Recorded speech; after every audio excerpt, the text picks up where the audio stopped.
محمد سلیم الرحمان 1934 میں سہارنپور میں پیدا ہوئے. علی گڑھ میں تعلیم پائی. 1952 میں پاکستان آنے کے بعد خود کو علم و ادب کی خدمت کے لیے وقف کر دیا. اردو میں ترجمے کے فن کو نئی بلندیوں سے ہمکنار کیا. جدید اردو شاعری میں نئی حیثیت کی تشکیل میں محمد سلیم الرحمان کا بڑا حصہ ہے. افسانے بھی لکھے. محمد سلیم الرحمان کا اہم ترین کارنامہ یہ ہے کہ انہوں نے اپنی ذات کو پس پردہ رکھتے ہوئے 7 دہائیوں تک ایک پوری زبان، تہذیب اور تمدن کی آبیاری کی. بستیاں بسنے کو لازم ہیں کہ 2 4 رہیں، دہر کو کوچے دلدار سمجھنے والے. خواتین و حضرات، آداب. پی ٹی وی نیوز کے پروگرام صد رنگ میں آپ کا میزبان وجاہت مسعود بات کر رہا ہوں. اور آج ہم اس پروگرام میں جس ہستی سے ملاقات کر رہے ہیں ان کے بارے میں آپ سے کن لفظوں میں ان کا تعارف کراؤں. میں صرف فراق گورکھپوری کا ایک شعر آپ کو سنائی دیتا ہوں.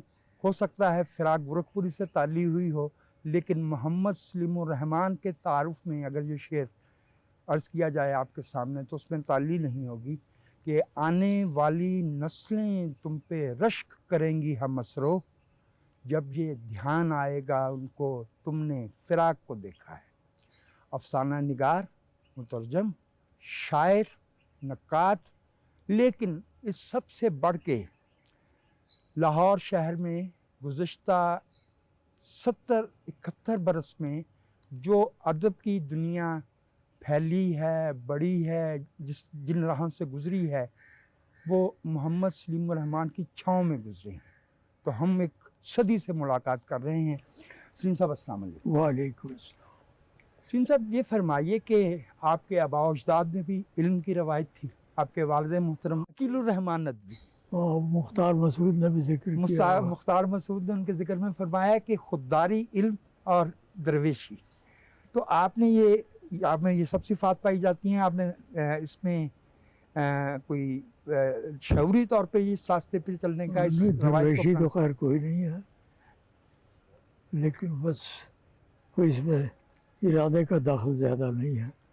بہرحال میرے آباء و اجداد میں جو زیادہ مشہور تھے وہ مولانا احمد علی سہارنپوری محدث، شبلی نعمانی نے بھی پڑھا ان سے، جی، اور میر علی شاہ صاحب بولہ شریف، جی بالکل، وہ بھی ان سے حدیث پڑھتے رہے.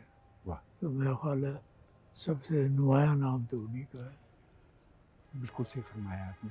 تو دیکھیے یہ اس گھرانے کا ذکر ہو رہا ہے جہاں سے شبلی نعمانی نے اور مہر علی شاہ صاحب نے، جن کی آپ نے بہت مشہور نعت پنجابی زبان میں سن رکھی ہوگی کہ مہر علی کی تیری ثنا، تو اس گھرانے نے ان لوگوں کو تعلیم دے رکھی ہے اور تربیت دے رکھی ہے.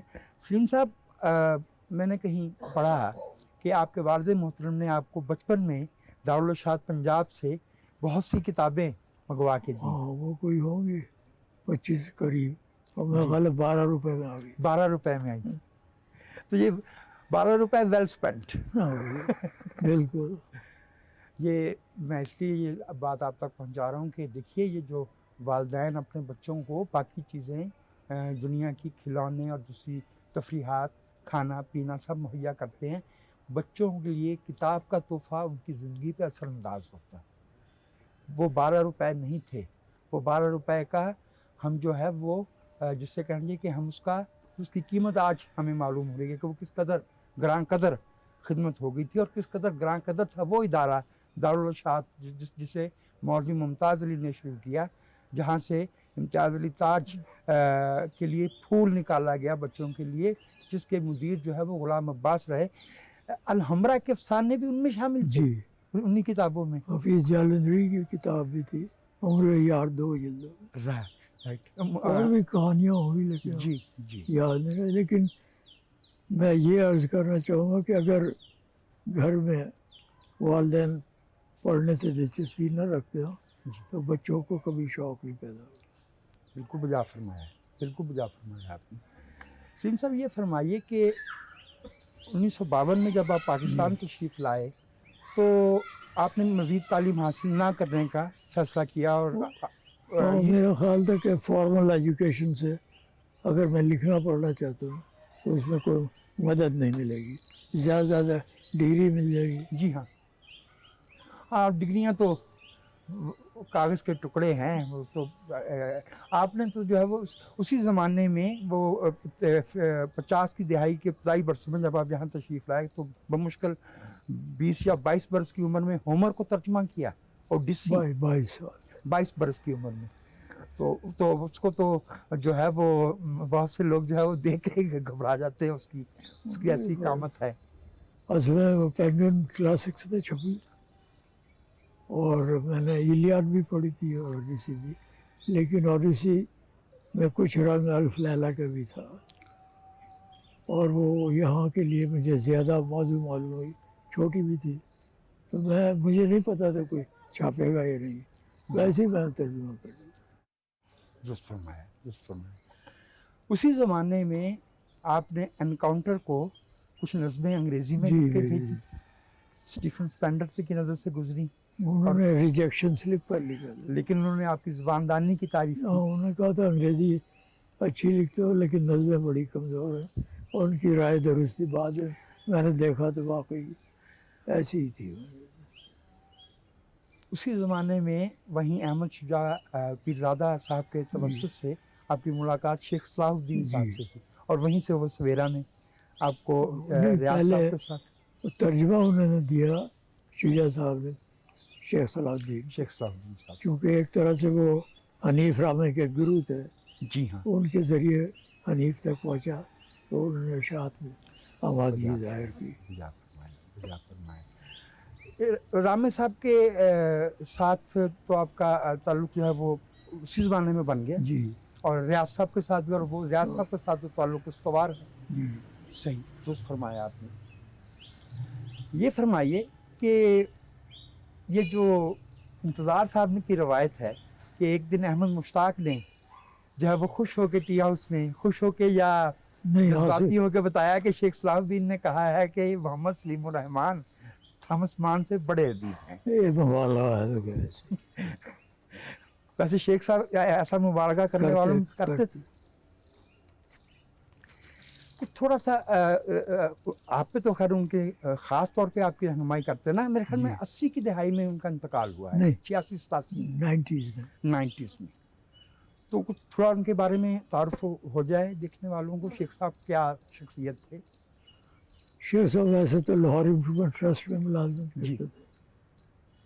پڑھنے لکھنے کا ظاہر ہے انہیں بہت شوق تھا. انگریزی بھی بہت پڑھتے تھے، اچھی جانتے تھے. اور یہ ہے کہ وہ پہچان سکتے تھے کہ کون اچھا ترجمہ کر سکتا کون نہیں کرتا. تو اس سے پہلے قاسم محمود سے انہوں نے ترجمے کرائے تھے. سید قاسم محمود. جی وہ صحیح نہیں تھے. جی ہاں. تو انہوں نے مجھے موقع دیا.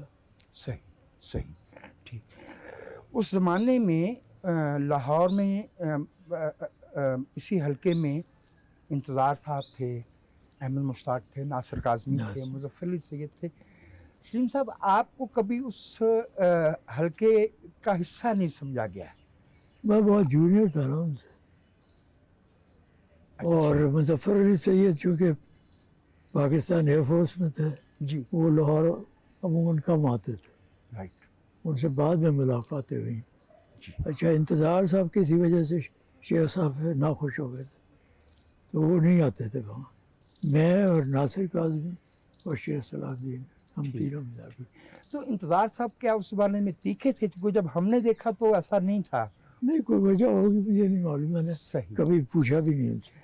اچھا سلیم صاحب ایک جو ہمیں تعجب ہوتا ہے کہ جب ہم آپ کی علمی جو اشغال رہے ہیں ان میں آپ نے یہ کرکٹ کا شوق جو ہے یہ کیسے؟ یہ میں نے پہلا میچ جو دیکھا تھا 1944 میں علی گڑھ یونیورسٹی کا کسی کلب سے میچ تھا. میرے خیال دہلی کا کوئی کلب تھا. تو اس وقت مجھے کھیل پسند آیا. وہ خود تھوڑا بہت کھیلا بھی وہاں پر، لیکن زیادہ تر ویژن کو کنٹریبیوٹ کیا، اور بھی اس طرح فرائیڈے ٹائمز میں بھی کور کیا ورلڈ کپ کو. وہی ورلڈ کپ پاکستان جیتا تھا. بالکل ٹھیک فرمایا. اچھا، آپ کو کبھی بہت ایک معمولی عرصے کے علاوہ آپ نے کبھی کوئی باقاعدہ ملازمت یا وہ نہیں اختیار کی؟ نہیں کی ہے، 1.5 سال کا نصرت. سر 1.5 سال تو بہت ہی کم ہوتے ہیں. ویسے میرے بارے میں بھی یہی کہا جاتا ہے کہ اگر کہیں 1.5 برس گزار لوں تو بہت ہے. یہ حوصلہ ہی ہے. اچھا، تو یہ شعوری فیصلہ تھا کہ آپ صرف آپ کی پڑھائی لکھائی میں فرق آتا تھا؟ نہیں، میرا خیال ہے ملازمت کرنا مجھے ویسے ہی پسند نہیں تھا. پابندی ایک طرح کی. درست فرمایا، درست فرمایا. یہ جو کہا جاتا ہے کہ عبداللہ حسین کا ناول اداس نسلیں سب سے پہلے جن 3 حضرات نے پڑھا، حنیف رامے، شیخ صلاح الدین اور آپ. نہیں، سب سے پہلے چودھری نذیر صاحب نے پڑھا. چودھری نذیر صاحب نے. اس کے بعد انہوں نے حنیف سے کہا، وہ حنیف چھوٹا بھائی تھا. جی. حنیف نے شیخ صلاح الدین کو دیا. میں چوتھا آدمی تھا. آپ چوتھے. البتہ یہ بات غلط مشہور کر دی گئی ہے کہ میں نے اس کی زبان ٹھیک کی تھی، لیکن میں نے کچھ نہیں کیا. صحیح. سلیم صاحب، عبداللہ حسین کے ہاں اداس نسلیں تو ایک طرح سے ان کے لیے آقا دریائی بن گیا نا. جی. تو آپ کو ارتقاء جو ہے ان کی زبان میں، گرفت میں وہ نظر آتا ہے؟ ہاں، باغ میں تو نظر آتا ہے. باغ میں تو نظر آتا ہے. بلکہ میرا خیال افسانے ہیں وہ بھی تو بہت پختہ ہیں. بہت اچھے ہیں افسانے. افسانے بلکہ ان سے کہا گیا تھا جب ناول انہوں نے دیا اور نذیر صاحب نے چھاپنے پر آمادگی ظاہر کی، تو کہا کہ آپ تو بالکل ہی غیر معروف ہیں، اتنا بڑا ناول ہم چھاپیں گے تو اگر کوئی افسانہ وغیرہ لکھ دے تو تعارف ہو جائے گا. تو ندی انہوں نے سب سے پہلے لکھا. اور ندی کا ابتدائیہ جو ہے وہ کیا شاعرانہ. بہت. اس گھر میں بھی عبداللہ حسین تشریف لائے کبھی؟ جی، میرے پاس رہے تھے ایک دفعہ. صحیح. وہ کہنے لگے میں اپنے رشتہ داروں کے پاس نہیں رہنا چاہتا. ہاں، ان کی طبیعت میں یہ انگریزیت تو تھی نا. اور نہیں، آزادی بھی تھی. آزادی بھی تھی. اور آپ جب سے تو ان کا نکل گئے گھر سے رات کو دیر میں آگے کوئی پوچھنے والے نہیں. رشتہ داروں سے کوئی کتنی دیر تک کیا بات کرے. یہ فرمائیے کہ یہ پاکستان ٹائمز میں پہلے تبصرے اور پھر ادبی کالم، یہ سلسلہ کیسے شروع ہوا؟ یہ سلسلہ اس طرح شروع ہوا کہ حنیف صاحب ایگزیبیشن کر رہے تھے اپنی تصویروں کی، تو مجھ سے کہا دونوں نے، شیخ صلاح الدین نے اور حنیف صاحب نے، کہ تم اس پر لکھو کالم. میں نے کہا میں تو آرٹ کرٹک نہیں ہوں، انگریزی میں اچھی لکھ دوں گا، باقی کرٹکس میں. کہا نہیں، لکھو، ہم چھپوا دیں گے. میں نے کہا کہاں چھپوائیں گے؟ یہ پاکستان ٹائم. تو میری سمجھ میں نہیں آیا کیسے چھپوائیں گے. وہ چھپ گیا. بعد میں مجھے پتہ چلا کہ خواجہ آصف، جو میرا خیال ایسوسیٹ ایڈیٹر تھے، وہ شیخ صاحب کے رشتہ دار تھے. وہ چھپا تو انہوں نے مجھے دعوت دی کہ تم آ کے لکھا کرو. اتفاق سے اس کے فوراً بعد ہی صفدر میر آ گئے وہاں. انہوں نے کہا ہر ہفتے چھپا کرے گا، ورنہ پہلے پاکستان ٹائمز میں مہینے کے بعد کبھی ریلیز کرتے تھے.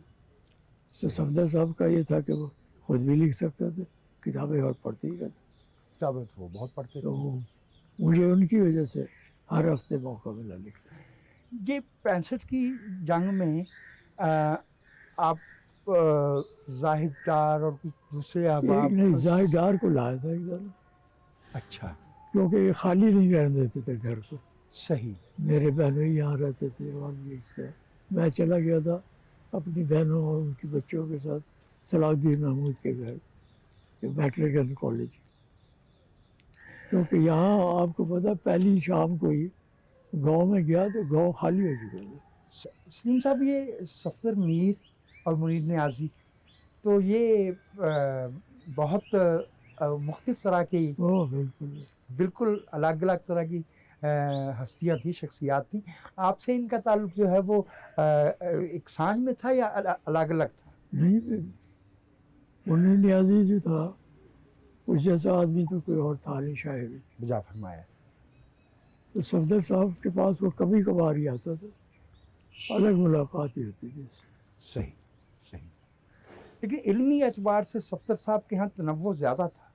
ظاہر ہے وہ بہت پڑھتے، منیر تو نہیں پڑھتا منیر تھا۔ تو منیر کو ایک ناولسٹ پسند تھا، لیزلی شارٹریز سینٹ، وہ اکثر پرانی انارکلی سے وہ جو بیچتے کتابیں وہاں سے لے آتا تھا، وہی اس کے بعد میرا خیال ہے اس کو سینٹ بننے کا شوق تھا، تو مظلوموں کی مدد کی۔ مظلوموں کی مدد، وہ تو شہر کو طیب کرنا چاہتے تھے اور بہت سی ان کی خواہشیں تھیں۔ سلیم صاحب، ثروت حسین جی کے بارے میں آپ نے جب لکھا پاکستان ٹائمز میں، تو آپ نے جملہ ایسا کہا کہ مجھے آپ پہ جو تاثر بنا پہلی دفعہ ان سے ملنے کا، ثروت حسین سے، تو آپ نے فرمایا گویا میں ٹیلی اسکوپ کو دوسرے زاویے سے دیکھ رہا ہوں۔ آپ کی شاعری میں بھی میں پوچھنا چاہوں گا کہ جو خارج ہے وہ تو اس کا ذکر تو ہے، آپ کے اندر سے آپ باہر کی طرف دیکھتے ہیں یا نظم باہر سے آپ کو جو ہے وہ کیچ کرتی ہے؟ کہ آپ کے ہاں زاویہ کیا بنتا ہے جب آپ شعر کو کہتے ہیں؟ بات یہ کہ شعر جو ہے نا، یہ نظم جو ہے وہ ایک آمیزش ہوتی ہے شعور کی اور لاشعور کی۔ وجہ فرمائیں۔ جہاں تک لاشعور کا تعلق ہے، اور اس کی وسعت کا ہمیں کوئی اندازہ نہیں ہے، ہو سکتا ہے کائنات جتنا بڑا ہو۔ صحیح، تو ان دونوں کے ملاپ سے نظم بنتی ہے، بہت اعلیٰ، بہت اور یہ ہے کہ جو لاشعوری طور پر نازل ہوتی ہے ایک طرح سے، اسے بعد میں تھوڑا بہت ٹھیک تو کرنا پڑتا ہے، رندہ پھیرنا۔ آپ کہتے ہیں کہ اس کو میں اس کا بود ہوتا ہوں نظم کا۔ بلکہ مجھے یہاں ایک یہودی اسطورہ یاد آ گیا۔ جی جب خدا نے آدم کو بنایا پہلی دفعہ، جی، تو پوری کائنات جتنا تھا، تو فرشتہ دیکھ کر ڈر گیا، انہوں نے کہا یہ کیا بنا دیا آپ نے؟ تو اس نے بھی چھوٹا کر دیا اسے انسان کے برابر۔ تو یہ انسان اسی لیے اس کو کائنات صغیر کہتے ہیں۔ بجا فرمائے، اسے کائنات صغریٰ کہتے ہیں انسان۔ یہ جو آپ کی شاعری میں رات کا استعارہ، متعدد نظمیں کہ مان میں بھی رات ہے، رات کا ہم دیکھتے ہیں کہ کچھ شعراء کے ہاں کچھ کو خاص کیفیت ہوتی ہے، جیسے اداسی ناصر سے منسوب ہو گئی، شام جو ہے وہ منیر نیازی سے۔ رات آپ کے ہاں کیا حیثیت سے آئی ہے، اس اتنے تواتر سے؟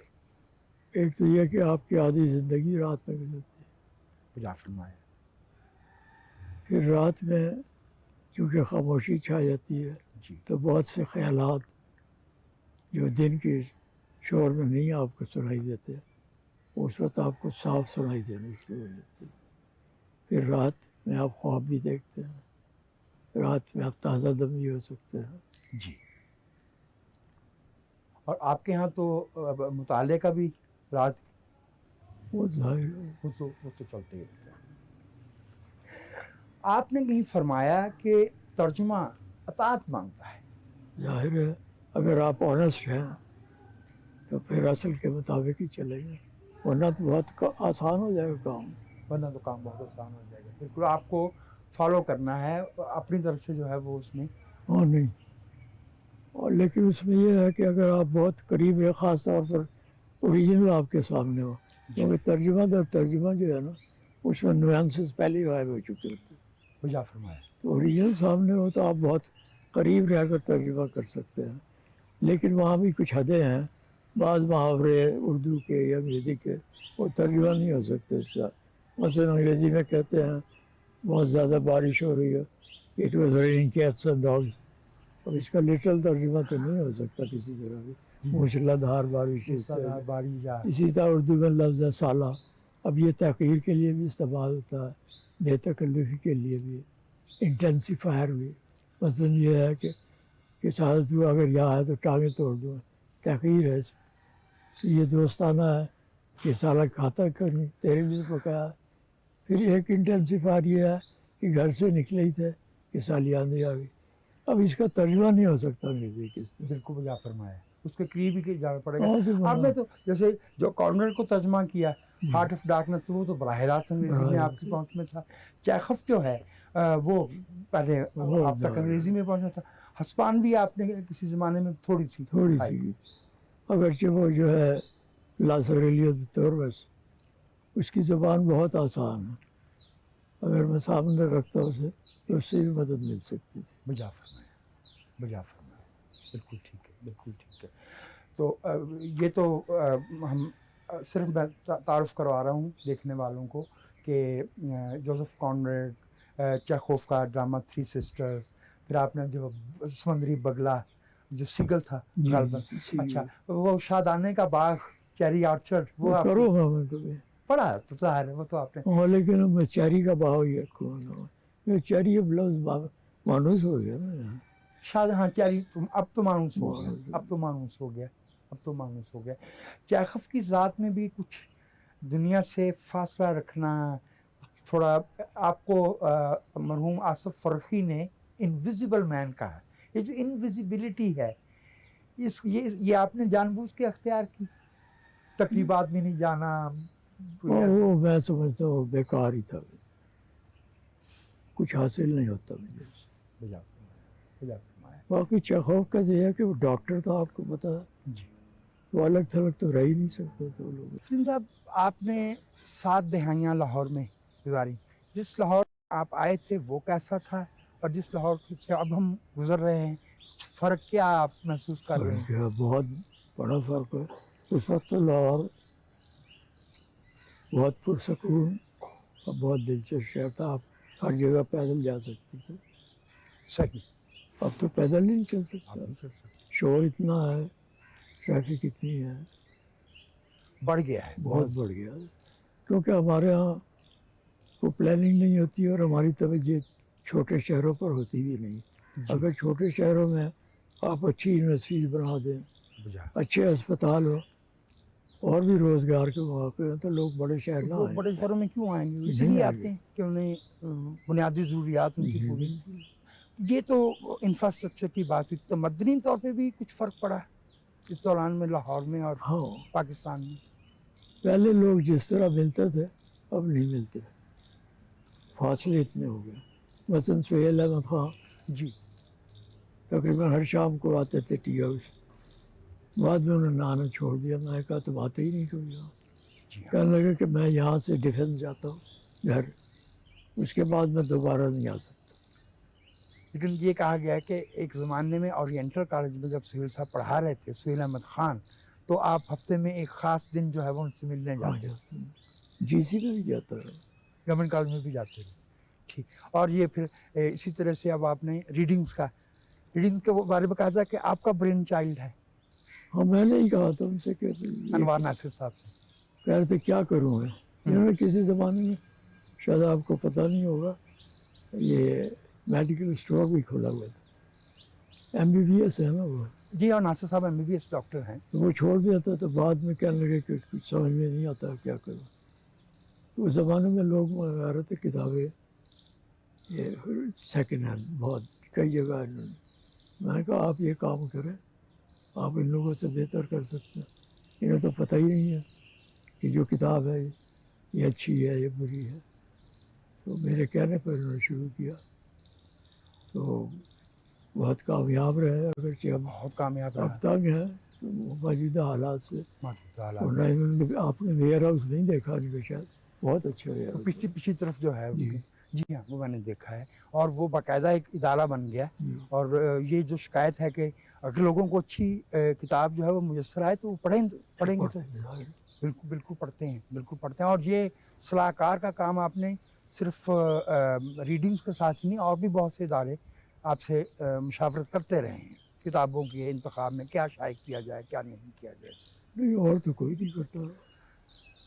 یہ جو آپ کوفسین میں کی اس میں شامل، وہ تو میں اور ریاض ہی ہے نا، تو ہمارا ہی ادارہ، اس میں کیا مشورہ دینا. ویسے بھی وہ مالی طور پر بہت ہی غیر مستحکم ادارہ ہے. حالانکہ بہت معیاری ہے. کوشش تو یہی ہوتی. بالکل وہ ہوا. سلیم صاحب، یہ ادبی جو جرائد ہیں ان کی جو وہ ہے کیا کہنا چاہیے سرکولیشن، وہ بہت کم رہ گئی. میں تو حیران ہوتا ہوں کہ آبادی 25 کروڑ کو پہنچ گئی ہے اور ادبی جریدہ چند 100 چھپ رہا ہے، ہزاروں میں بھی نہیں. وہ تو خیر کتابوں کا بھی یہی حال ہے، اور اس کی وجہ یہ ہے رسالوں کا تو یہ ہے کہ وہ باقاعدہ نہیں ہے. باقاعدہ نہ ہو تو لوگ منتظر بھی نہیں رہتے. بالکل ٹھیک. دوسرے کسی زمانے میں ڈائجسٹ تھے، ان کی سرکولیشن بہت جی ہاں قابل ذکر تھی، اور سب رنگ تو میرے خیال ہے 1 لاکھ چھپتا تھا. وہ اتنا مٹیریل فراہم کرتے تھے 3-4 کتابوں کے برابر 30 روپے میں. دوسرے ہم تو کمپیوٹر نہیں کر سکتے. دوسرے یہ کہ یہاں کاغذ کا کارخانہ کوئی نہیں ہے، کاغذ بہت مشکل سے ملتا ہے، اچھا نہیں ملتا. تو آپ کا پرنٹر چھوٹا ہوگا، جتنا چھوٹا ہوگا اتنی قیمت زیادہ ہوگی، لوگ کم افورڈ کریں گے اسے. جب تک پرنٹر آپ کا زیادہ نہیں ہوگا کتاب کی قیمت کم نہیں ہو سکتی. بجا فرمایا. یہ لیکن نقصان اس کا بہت زیادہ ہے. ظاہر ہے. نقصان تو اس کا تمدنی نقصان بہت زیادہ ہے. یہ فرمائیے سلیم صاحب کہ جن بزرگوں کا میں نام لے رہا ہوں، وہ ان میں سے اکثریت وہ تھی جو براہ راست عالمی ادب تک اپروچ کرتے تھے، کم از کم انگریزی زبان میں. ہمارے پاس جیلانی کامران تھے، سہیل احمد خان تھے، صفدر میر تھے، احمد مشتاق بہت بہت پڑھتے تھے، اور انتظار حسین جو ہے وہ، اور آپ کے بارے میں تو خیر کیسے کہا جائے. لیکن کیا میری نسل تک آتے آتے یہ انگریزی تک رسائی کمزور ہوئی ہے، تعلیمی معیار نیچے آیا ہے، ہمارے ادیب جو ہے اس کا وہ معیار کیوں نہیں بن رہا؟ ایک تو خیر آپ نے کہہ دیا تعلیمی معیار بہت پست ہو گیا. جی ہاں. دوسرے ڈائیورژن بہت ہے. یہ موبائل کے آنے سے ان کی توجہ بہت بٹ گئی ہے. میں نے خود دیکھا ہے بہت سے لوگوں کو کہ کبھی کبھار کتاب اٹھا بھی لیتے تھے، موبائل آ گیا بس موبائل پکڑ کے بیٹھے. میں نے یہ بھی اندر دیکھا ہے کہ 4 دوست ملنے آیا اور چاروں الگ الگ بیٹھے ہوئے فون سن رہے، بات ہی نہیں کر رہے. اپنے اپنے فون پہ جو ہے وہ، کبھی ہم یہ چیز جو ہے وہ ویسٹ کے بارے میں سنتے تھے.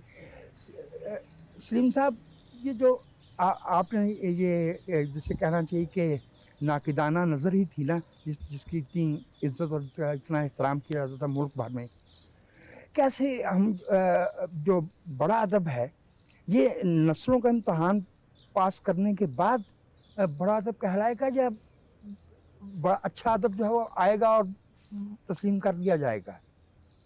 میرا خیال ہے اس کا فیصلہ وقت ہی کرتا ہے. وہ مثلا ابھی میں نے دیکھی تھی 1920 کی جی نیو یارک ٹائمز کی بیسٹ سیلرز لسٹ 10 ناول تھے. ان میں ایک بھی ایسا نہیں تھا جس کا نام مجھے معلوم ہو. جا فرمایا. تو زمانہ خود چھانٹ کے الگ کر دیتا ہے. اور سفارش تو ہوتی نہیں ہے، کوئی سفارش نہیں ہو سکتی. سفارش نہیں ہوتی ادب میں، فنون میں. مثلا 2 مثالیں میں دیتا ہوں آپ کو. فرمائیے. اناتول فرانس کو جی کسی زمانے میں یورپ کا سب سے بڑا ناولسٹ سمجھا. جی. He also got the Nobel prize. لیکن اب اس کی کتاب کوئی نہیں ملتی، کوئی لکھتا بھی نہیں اس پہ. اسی طرح انہوں نے کانریڈ کو نام نہیں دیا، لارنس کو نہیں دیا، جوائس کو نہیں دیا، گالزوردی کو دیا. گالزوردی کی حیثیت کوئی نہیں ہے. بالکل نہیں، بالکل نہیں. بہت سے، خیر وہ تو معیار بھی نہیں ہے، اور وہ خیر پولیٹیکل گراؤنڈ پہ وہ تو جہاں بھی اس طرح کا اعزاز وغیرہ ہوتا ہے ثواب دیدی زیادہ ہوتا ہے. کچھ لوگوں کی ذاتی پسند ناپسند جو ہے وہ اس میں آ جاتی ہے. آپ کو اپنے طور پہ اپنے عہد میں کہ جس کا آپ کو اشتیاق رہتا ہو کہ ان کا افسانہ یا ان کی نظم آئے گی تو میں نے پڑھنا ہے؟ ایک تو نیر مسعودی تھے. نیر مسعود. اور نظم میں تو ظاہر ہے منیر نیازی تھا، احمد مشتاق، ناصر کاظمی. واہ. منیر نیازی، احمد مشتاق، ناصر اور کاظمی. بھی بعض لوگ ہیں، رضا چغتائی تھے جن کا کوئی نام نہیں لیتا. اور اس کو بھی میں نے پڑھا، وہ اس کا نام بھول گیا میں. وہ بھی اچھی شاعر تھی، اس کا بھی نام بھول لیتا. دراصل اس طرح کے اتار چڑھاؤ آتے رہتے ہیں. اتار چڑھاؤ تو خیر آتے رہتے ہیں.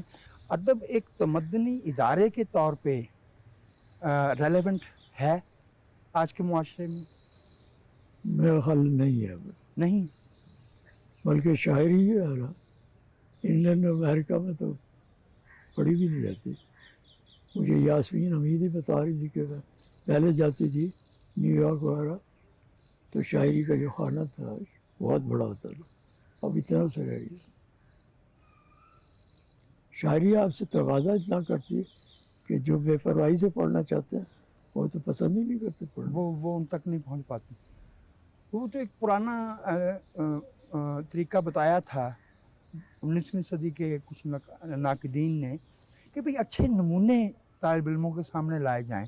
تو یہ جو ہمارے نصاب کو جو ہے نا اس میں سے ادب والی چاشنی نکال دی گئی، زبان و بیان کی جو مضامین ہیں انگریزی میں اردو میں، اس سے بھی کچھ نقصان ہوا. اس سے خاصا نقصان ہوا، بلکہ ساری تعلیمی پالیسی ان کی غلط ہے. اس لیے کہ اگر آپ نے تعلیم کو ٹھیک کرنا ہے تو سب سے پہلے پرائمری کو ٹھیک کریں. جی اگر وہاں نہیں کریں گے آپ تو آگے کچھ نہیں ہوگا. آپ درست فرماتے ہیں.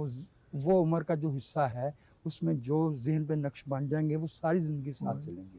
میں تو مجھے کبھی کبھار موقع ملتا ہے کہ اس طرح سے تو میں سوچتا تھا کہ ہم تو ڈی لرن کرانے میں ہی ہمارا وقت سارا لگ جاتا جو پہلے سے سیکھ کے آئے ہوتے. سلیم صاحب یہ فرمائیے کہ جو اب افسانوں کا مجموعہ آنے کی خبریں ہیں، آپ کے درجن بھر جو ہے وہ افسانے ہو گئے، کیا کچھ تاخیر نہیں ہو گئی؟ وہ لوگ جنہوں نے آپ کو پرکھنا تھا اور آپ کو اپریشیٹ کرنا تھا. اس کا افسوس تو ہے. ویسے تو ان میں سے بیشتر نے افسانے پڑھے ہوئے تھے جو پہلے کی زندگی میں چھپے تھے، لیکن میرے بہت سے دوست چلے گئے، اس کا بڑا افسوس. سب سے پہلے ناصر، پھر ایک صاحب تھے آپ شاید نہیں ملے ہوں گے، سلطان محمود آشفتہ. جی سلطان محمود آشفتہ کے بارے میں پڑھا بہت ہے. نہیں، آپ پڑھنے کے سے کچھ نہیں پتہ چلتا. تو نہیں پتہ چلتا. اچھا شخصیت ان کی یعنی میرا خیال ہے اتنی اچھی گفتگو کرنے والا اور لطیفہ سنانے والا میں نے نہیں دیکھا. بجا فرمایا.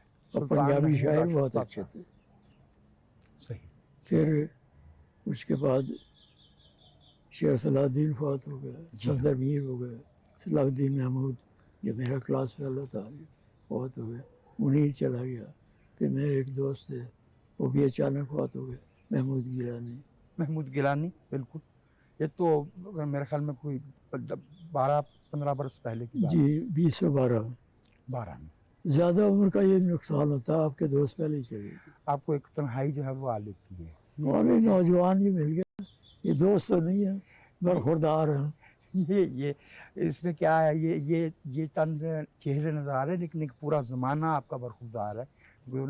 میں نے عرض کیا نا کہ وہ تو پہنچ جاتی ہے. میں ابھی محمود الحسن سے بات ہو رہی تھی تو میں یہ عرض کر رہا تھا کہ جو نثر کا ردم ہے اس کو پکڑنا اور لائن جو ہے وہ پہچانی جاتی ہے، وہ اپنا تاثر چھوڑتی ہے. لیکن جو بات آپ نے فرمائی میں دہرا رہا ہوں اپنے دیکھنے والوں کے لیے کہ بچوں کو چھوٹی عمر میں اگر تہذیب کے تمدن کے آثار، اچھی مصوری، اچھی موسیقی، اچھی کتاب ان کو بھلے وہ نہیں سمجھ پائیں، ان کے ارد گرد موجود ہونا بذات خود ایک تربیت کا عمل ہے.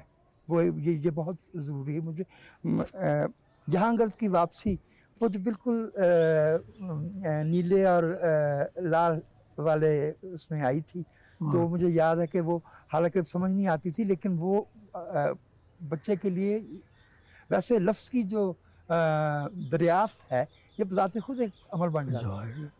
یہ بن جاتا ہے.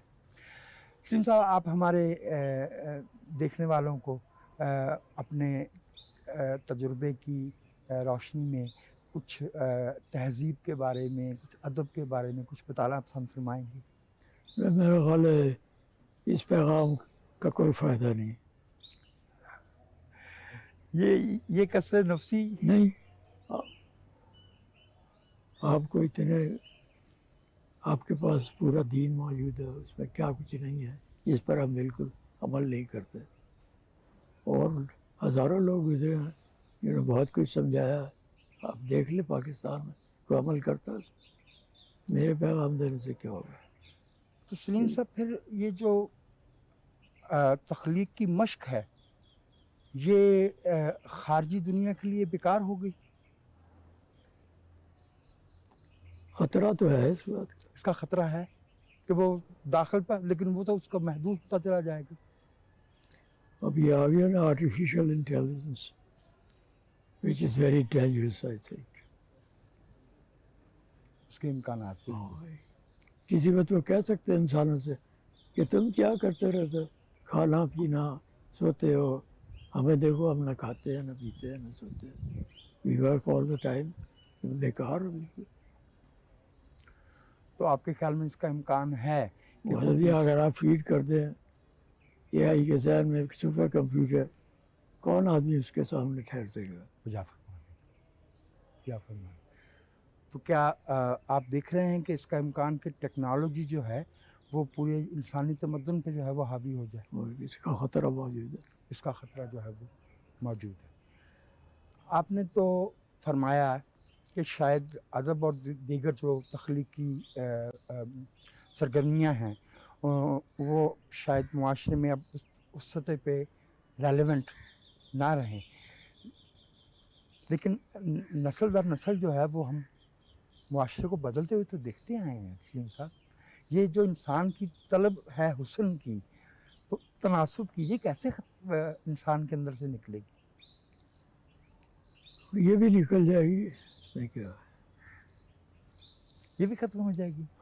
برا زمانہ آنے والا. تو کیا تو پھر انسان کس لیے جئیں گے؟ کسی لیے بھی نہیں. کیونکہ یہی تو جو ترفع تھا, جو سبلائم گھڑیاں تھیں, یہی ہمارا ویلیویبل ہمارے وجود کا حصہ تھا نا. پھر تو ہم ایک مشین کی طرح سے. آپ کو پوری دنیا بدلنی پڑے گی, اس کے بغیر کچھ نہیں ہو سکتا. اس دنیا کو بدلنے میں تخلیق کار کوئی کردار ادا کر سکتے ہیں؟ انویزیبل رہ کے. انویزیبل رہ کے. مطلب یہ بدلنے کا کام تو ان لوگوں کے پاس ہے جن کے پاس اقتدار بھی ہو, ویژن بھی ہو. اس کے بغیر کچھ نہیں ہوتا. خالی اقتدار بے معنی ہے. بے معنی ہے. ہٹلر کے پاس تھا, اسٹالن کے پاس تھا, جی, لیکن انہوں نے جس طرح کے سلوک کیے ہیں اپنی ہم وطنوں کے ساتھ, آپ کو پتہ ہی ہے. تو جب تک ویژن نہ ہو آپ کے پاس اور انسانیت بھی نہ ہو, تو اقتدار بے معنی ہے. سین صاحب, آپ انسانوں کی جو مجموعی فراست ہے اس پہ آپ کو یقین ابھی باقی ہے؟ اور کچھ لوگ تو ہیں ابھی, ایسی کوئی بات نہیں. سر یہ ہر زمانے میں کچھ لوگ ہی ہوتے ہیں. اور اس سے زیادہ نہیں. کچھ لوگ ہی ہوتے ہیں ہر زمانے میں. اسی وجہ سے دنیا بچی ہوئی ہے. اسی وجہ سے دنیا بچی. کچھ لوگ تو ہوتے ہیں. محمد انور خالد ہیں. اچھا. پہلے کچھ لوگ ہوا کرتے تھے جن کے ہوتے ہوئے دھوپ اتر آتی تھی میدانوں میں. جا فرمایا. ادب اور یہ جو فنون عالیہ کا معاملہ ہے, اس زوال کی جس کی طرف آپ نشاندہی فرما رہے ہیں, ہمارا معاشرہ ذمہ دار ہے یا حکومت؟ یہ ساری دنیا میں ہے, کوئی ایسی بات نہیں. سلیم صاحب, وہاں کتاب پھر لاکھوں کی تعداد میں کیسے چھپتی ہے؟ شاعری کی نہیں چھپتی. شاعری کی نہیں چھپتی, پاپولر فکشن چھپتا ہے. سیریس ناول تمام ہی نہیں چھپتا اس طرح. تو یہ جو آج کی دنیا میں اعلیٰ ادب تخلیق کیا جا رہا ہے, تو وہ لوگ سنا کے پھر اس کو فیڈ کے طور پہ لیتے ہیں؟ نہیں, اس کا یہ ہے کہ 2-3 پبلشرز, بڑے پبلشرز ہیں, ان کا انٹرویو میں نے پڑھا تھا. کہتے ہیں کہ آپ کروڑوں روپے کا اشتہار دے دیں کسی کتاب کا, وہ نہیں بکے گی. وہ بکتی ہے صرف ورڈ آف ماؤتھ سے. ورڈ آف ماؤتھ سے آپ کو ایک دوسرے کو بتانا ہوتا ہے کہ یہ. میں نے آپ کو بتایا, آپ کے 4 دوست ہیں, آپ نے بتایا 4 کے 4 اور دوست ہیں, 16, 32. یہ میتھمیٹیکل پروگریشن. اور پھر اگر اس میں خود توانائی ہوگی تو وہ تبھی لوگ آگے بتائیں گے نا کہ ہم نے یہ پڑھا ہے, یہ اچھا ہے, یہ اچھا ہے. بجا فرمائے. بات یہ ہے جی, حافظ کا ایک شعر ہے, فارسی پورا تو نہیں یاد ہے. جی, وہ کہتے ہیں کہ جس محفل میں سورج کی حیثیت ایک ذرے کے برابر ہے, وہاں خود کو بڑا سمجھنا شرط ادب نہیں ہے. لیکن یہ شعر کشف کے بغیر کہا نہیں جا سکتا. بجا فرمائے. کشف جو ریاضت, اس کے بغیر نہیں, ریاضت نہیں کشف. کیونکہ ایسی گیلیکسی جیسی ہماری ہے تقریباً 2 ٹریلین دریافت کر چکی ہے سائنس. 2 خرب, بالکل 2 ٹریلین 20 خرب. سر ٹریلین خرب نہیں ہو جائے گا؟ نہیں, 10 خرب. بلین 1 خرب ہے. وہ تو 1 ارب ہوا. 1 ارب.